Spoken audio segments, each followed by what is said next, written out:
Hello everyone, and today I'm going to talk about the BBCAN5 cast and rank them based off their gameplay in this season and how I think they would do if they were on other seasons based on the skills they showed here. Just from my immediate reaction, I think this cast would be right in the middle, pertaining the best and worst cast of game players. I don't see a lot of them being great, like BBCAN3 or arguably BBCAN2, and I don't see them being mediocre or bad like BBCAN1, and especially BBCAN4. There is no one in the abysmal tier, so I'm just going to move right along. So the bad tier is pretty self-explanatory. It's for people who have shown a lot of poor traits in the game and probably won't do well if they are on most seasons. So at 16th, I have Cassandra. So she's not in the abysmal tier because there was some behind-the-scenes alumni drama, like the alumni not liking BBCAN4 in general, which had a part in her gameplay and her duration in the season, and it was something that she couldn't control. Apparently, she made way too many alliances in the first week, which we of course did not see, and word got back to everyone about her several alliances. Unfortunately for her, there was no middle group that supported her gameplay like this, unlike last season, and there were no two sides of the house at this point. She was the only veteran who wanted to play exactly like she did the last time and made absolutely no improvements. She cannot adapt to the gameplay and the personalities within this season, and her sloppy play, even from last season, came off a lot worse here. She had a hard time bonding with the house guests personally. Many of them outright stated that the house hated her on a personal level, and she only talked about the game with the cast to the point where she came off as robotic. At the same time, she did have a solid group of people who wanted to keep her, and it did seem like she was slowly gaining some allies in Dre, Gary, Jackie, Aika, Dimitri, etc. The wrong side just won HOH. It seemed clear to me that she came off better last season because she was on a weaker cast, but on a stronger cast, she really can't hold her own. At 15th place is Dallas. In some ways, he actually improved compared to his BBCAN4 iteration, where he wasn't the obnoxious leader of another side of the house, and he seemed to calm down quite a bit. At the same time, he messed up by unsuccessfully booting Dimitri in favor of Mark, and not having the capital or connections like Kevin and Bruno did to make up for that miscalculation. He did not report much to the veterans at all, which made him expendable to all of them, hence them booting him over Emily in the second week. Aika mentioned this to him, where he was about to get nominated, and that he spent all of his time with Dylan and Emily, but never reported anything back to the veterans. When he was on the block, he thought that throwing Dylan under the bus was going to help him stay and to reintegrate himself back in the house, when it was the wrong move actually. It reminded me of Jay slashing out at Marcellus when he was getting nominated, and Dallas just went back to his old ways. Cassandra also reminded me of Allison, based on not changing gameplay.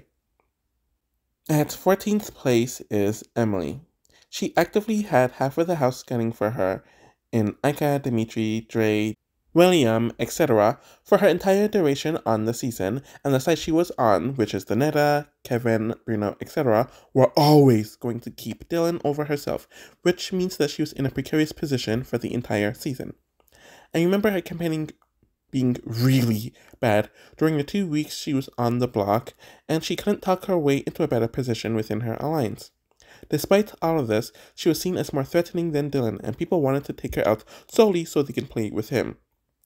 I don't remember her being good competitively, and most of the house just didn't like her very much. It did seem like she made up with Aika and Dimitri for the last few days of her time in the house, since they wanted her to stay, but that just made her side want to evict her more clearly.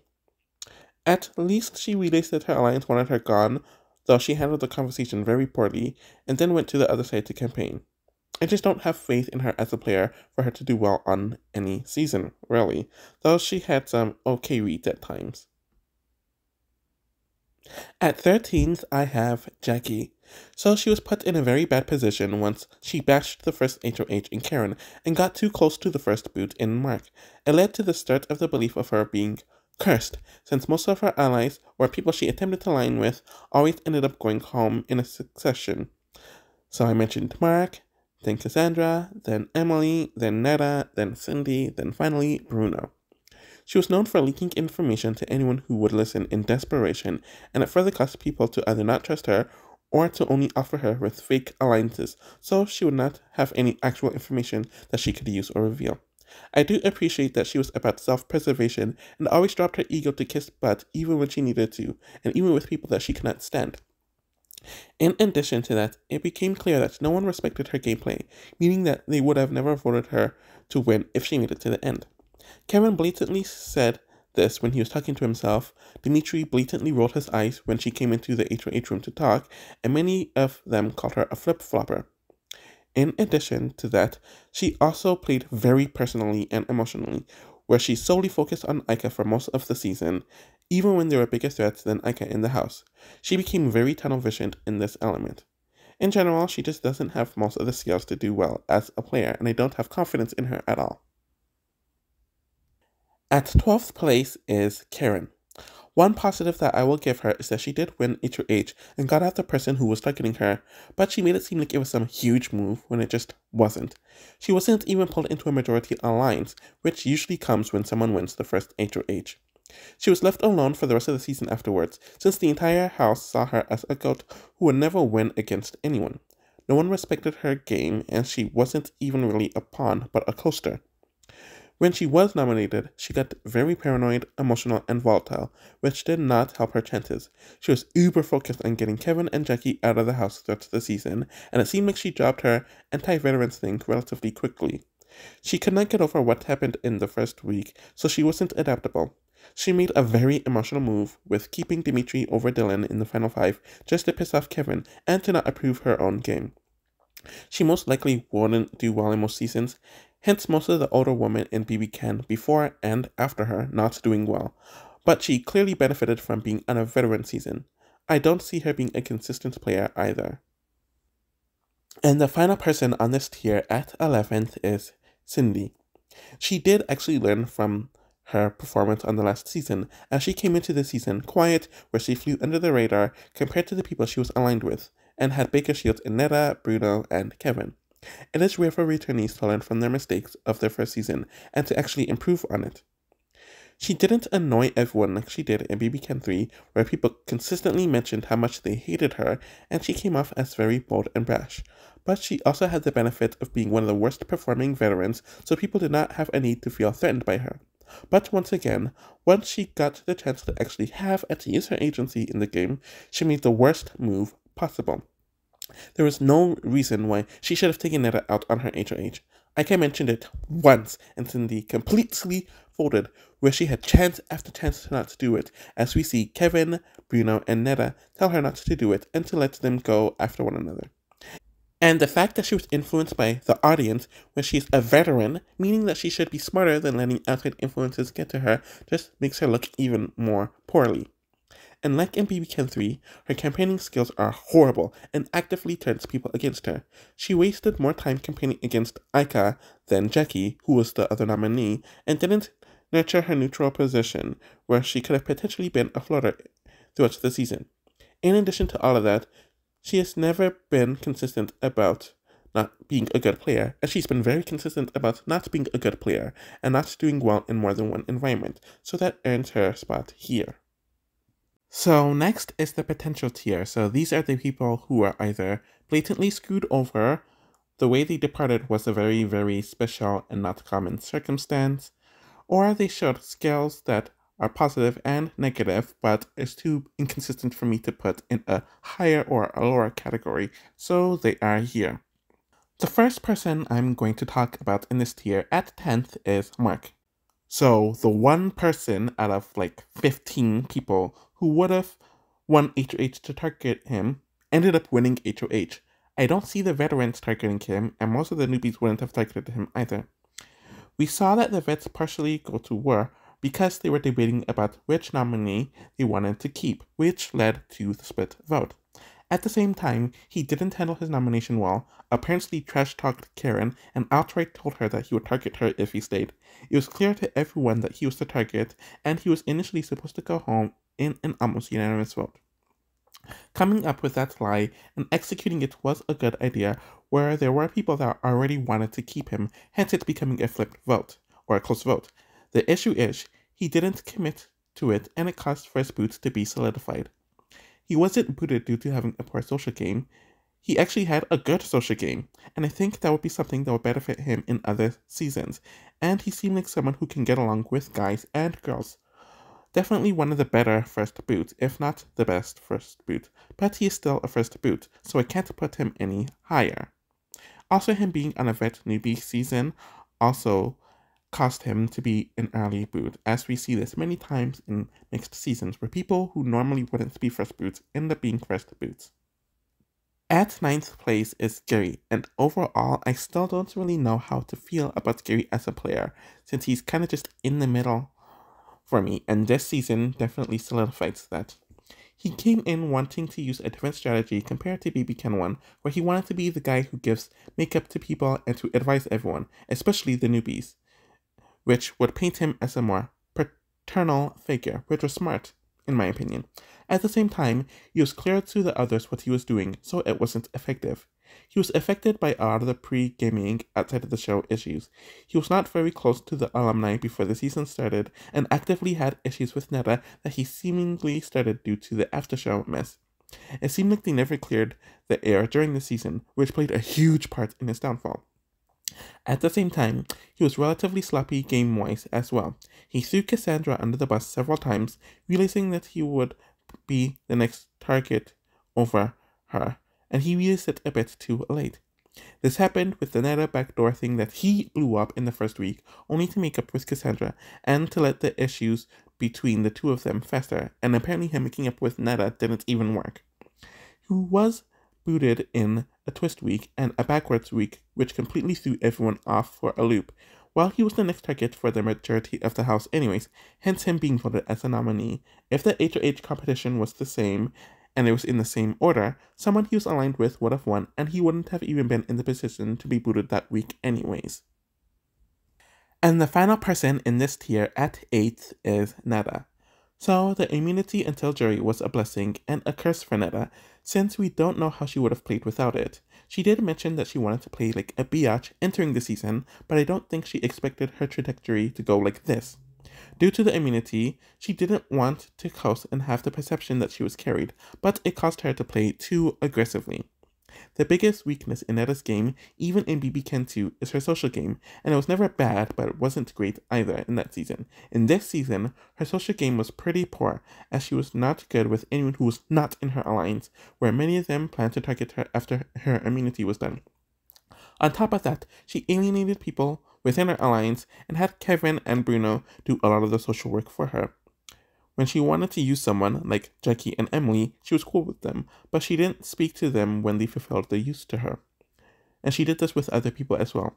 Strategically, she was still pretty good. She knew that Cassandra, Gary, and Dallas were not to be trusted, and she knew the sides of the house, despite not speaking to half of them, knew that Ika and Dimitri were going to flip, though she ignored her contributions that led to that. It was smarter for her to keep Dylan and his connection to John over Emily, and try to convince Cindy to keep her with logic and strategy. It became more noticeable here that Netta cannot handle people who do not play or see the game in the same way she does. She cannot convince Cindy emotionally to keep her. She cannot handle Dylan emotionally within her last week in the house. She cannot connect with Dimitri or Ika on an emotional level, and she cannot emotionally connect with the other house guests. So the next tier is the mediocre tier, and they're just fine. Nothing impressive, nothing bad, but they're not inconsistent like the potential tier, so they are all here. At 7th, I have Dylan. In general, he is a very emotional player and allowed himself to get riled up several times throughout the season, to the point where his emotions took over everything. He was obsessed with getting Dimitri and Ika out for the first half of the season and turned his back permanently on the Kevin, Bruno, and Netta side of the house, when the veto was not used on him or Emily, when it made no sense for them to use it. Due to this, it somewhat scared off allies from relying on him for deep information/secrets, and it also scared off a lot of non-allies from wanting to work with him, hence getting a target. He was used as a shield for the first half of the season, especially for the blowback of the Mark vote, was pinned into a feud with Dimitri that the entire house rallied behind, and the showmans with Emily caused the veterans to use them as shields as well. When she ended up leaving, his target severely diminished, and he started playing better as well. He was able to make amends with Dimitri and Aika over the last half of the season and started working closer to Dre and Karen to take out the veterans. No one was targeting him, though it did seem like he was hiding behind the likes of Dre. He used his HOH well to put him in a better position, though it does not seem like he was very active in his strategy.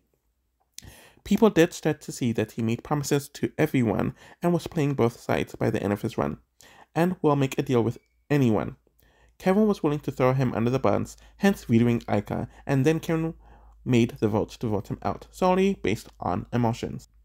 At 6th place is Bruno. He played a very similar game to the game that he played in BBCAN5, get into an alliance, write it out, and not be the outright leader of it, while still being a big voice within that alliance. At the same time, he did play sloppy with promising Karen his vote in week 1 and doing a failed last-minute attempt to save Mark, which did cause a lot of people to look at him differently. Once his alliance started losing people, he did not have enough capital to build new alliances and change the house structure. He wasn't adaptable at all this season, and he just stuck to his side of the house and then barely spoke to the newbies, like not speaking to William for 5 weeks before his HOH, where if it were not for the likes of Aika doing the cleanup for him, he could have gone a lot earlier than he did. The killer instinct that he had in BBCAN3 wasn't really present here. Still, he was relatively fine socially and was a respected enough player compared to most of the people on the season. He wasn't just screwed like he was in the prior season, since I do see William using the veto on Kevin even if there are no secret veto, so I think he goes in the same week either way. There really isn't much to say about him here. What you saw on BBCAN3 is what you see here, but in a less successful fashion, and he's pretty consistent with his strategy and gameplay. The final person at this tier at number 5 is William. So one major hindrance to his game was the huge language barrier he had with the rest of the cast. French is his first language, and no one in the cast other than Dre spoke it. And I think he predominantly speaks French, where Dre is more bilingual. When you cannot understand your cast very well, and when they can't understand you very well, it is going to cause a bunch of issues in all facets, but especially socially. He was good in competitions though, and was able to win himself into power a few times, even though he didn't do much with the power that the competitions gave him. It made him stand out compared to Dre, and he's probably the 3rd best competitor in the season. Strategically, there really isn't much to think about. Due to his connection with Dre, he was in contact with Aika and Dimitri, but it doesn't seem like he made many individual bonds with either of them. He was close to Jackie in the beginning, but then let that relationship disintegrate.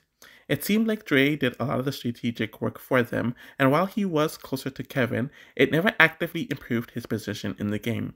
He mentioned a lot about making huge moves and such, but he never did with the power that he got. I don't even know if the secret veto was a good move for him or not. At the same time, he was not nominated until the very end of his journey, wasn't targeted at all, and I could see him repeating this in many seasons, but he doesn't have much good or bad traits or skills as a player. So this tier is the solid tier, and these are people who have mainly good traits that would cause them to do well on most BP seasons, and they would most likely have somewhat deep runs, though there isn't much greatness in them overall, or really strong traits that makes them excellent. In 4th place is Kevin. In general, I have a tough time talking about him.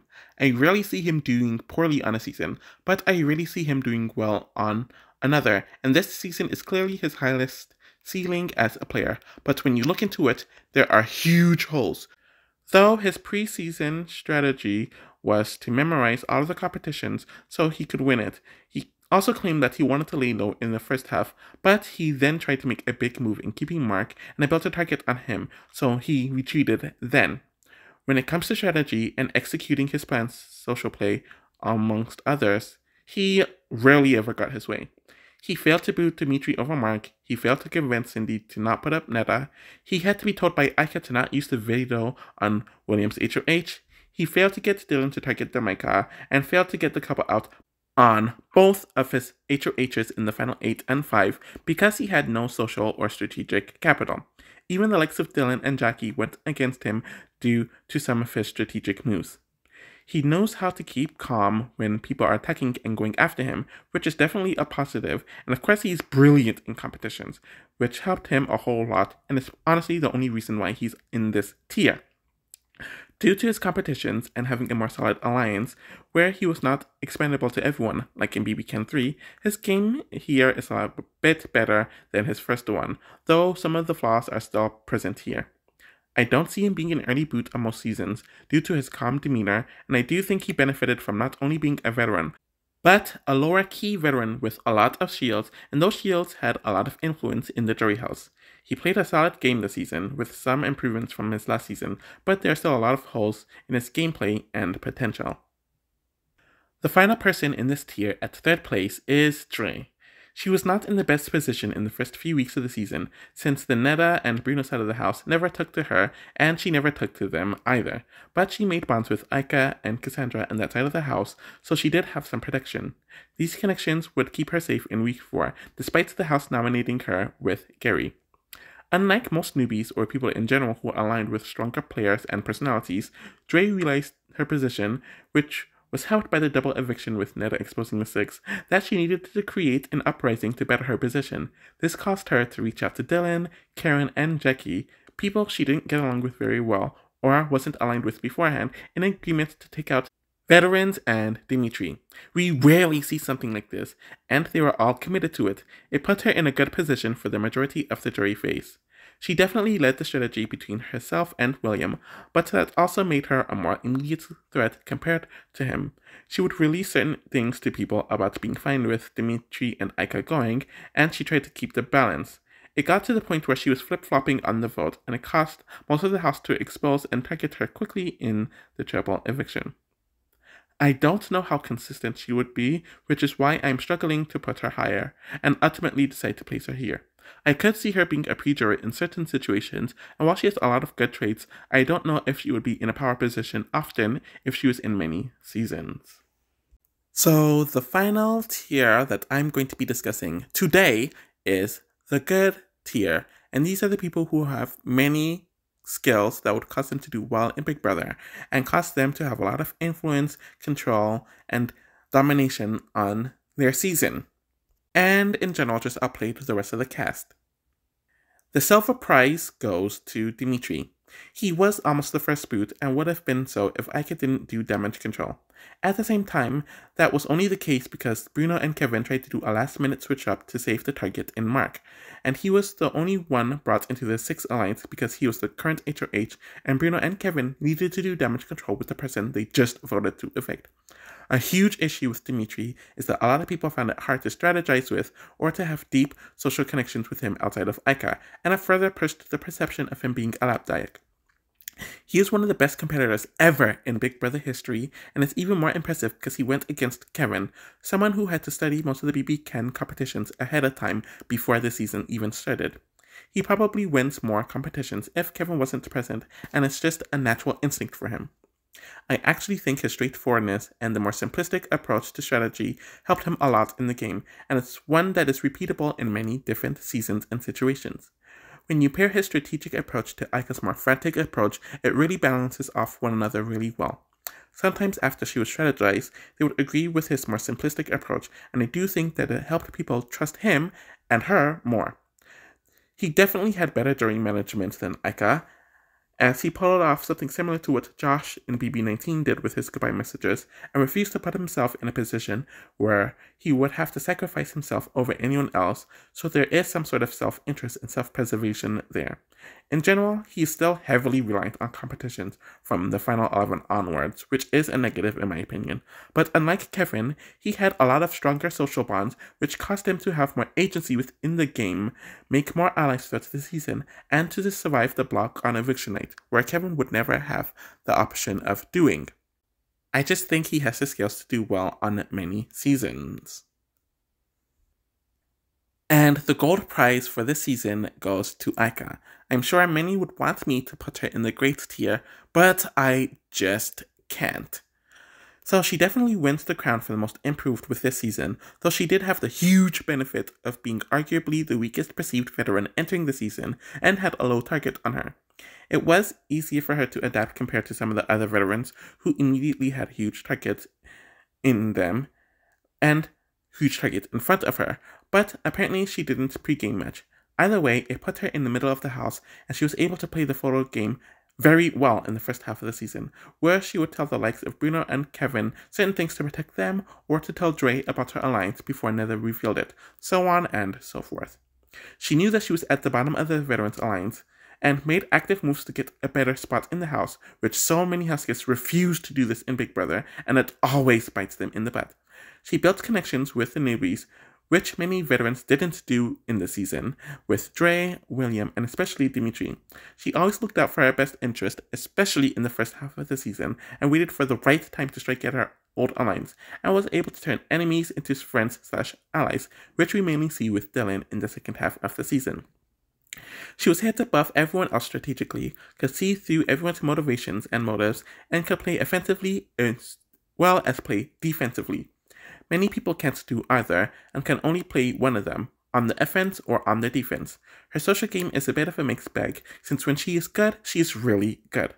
Aika was great at persuasion and making people see things that are in her best interest come off as it's in their best interest. At the same time, she pissed a lot of people off with her general attitude at times. She got too volatile and burnt many bridges, especially when people were leaving in the house, causing her jury management to be terrible. I also critique her on not being very self-interested, as she was willing to throw in the towel many times over Dimitri, especially when their showmatch was still new and she had a family to take care of, and she was improving her reputation as a player. She also got mad because he wouldn't do the same thing for her when neither one of them should have done it. I couldn't put her any higher because we clearly have proof that she isn't a consistent player, and some of her flaws in BBCAN2 were still present here. So that is how I rank the cast of BBCAN5, and when I eventually rank all the players in BBCAN, which probably won't include the 8 players, meaning Big Brother Canada 8 players, it will be interesting to see how I rank the 8 veterans, combining both of their games and seeing how it changes the list and how it changes their spots. So next will be Big Brother Canada 6, and that will definitely be an interesting one, since it's infamous for having a very poor edit. And with the information of the feeds being 5 years in my rear view, it'll be interesting to watch and then have to research to compare notes. Thank you all for watching, and I'll be back soon. Take care!